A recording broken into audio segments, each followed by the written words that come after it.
Are you trying to tell me that what the Prime Minister said in 2014 in Lok Sabha, 1200 years of slavery, forget about that, he's very weak in mathematics. The Muslim rule was only for 450 years. He talked about 1200 years of slavery, so who should move on? Are you trying to tell me that the killings of Mahatma Gandhi should be forgotten? Let us move on. Are you trying to tell me that the butchering and genocide of Sikhs in 84 should be forgotten and moved on? Are you trying to tell me that 6 December 1992 should be forgotten and moved on? Rajdeep, what do you want from me as a community, as Indian Muslim? I'll tell you what I want. Where do you want me to move on? Forget about 2002 Gujarat. You should not ask this question to me because I am not responsible for the demolition of Babri Masjid. I am not responsible for the communal riots which took place in the streets of Mumbai. Do you want validation of Asauddin Owaisi for this, for tomorrow? What else do you want from me? Why is it that you always put me as a Muslim, as an Indian Muslim on a pedestal? Move on.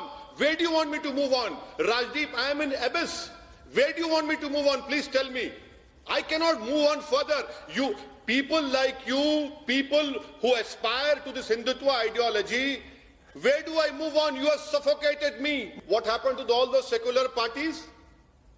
Hindu, Muslim or communal amity can only happen if the constitution is followed in principle and implemented in toto.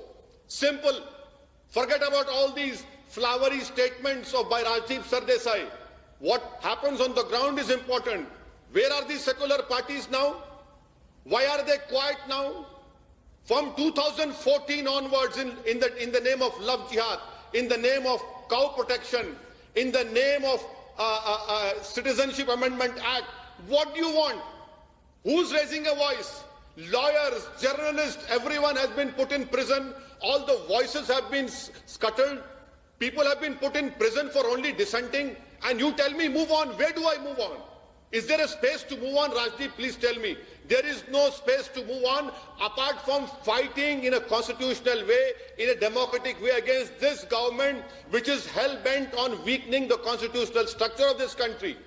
So long as any government does not subscribe and upholds the constitution's basic structure, where will communal amity happen? No, 1 minute. If justice is not being done, what can happen?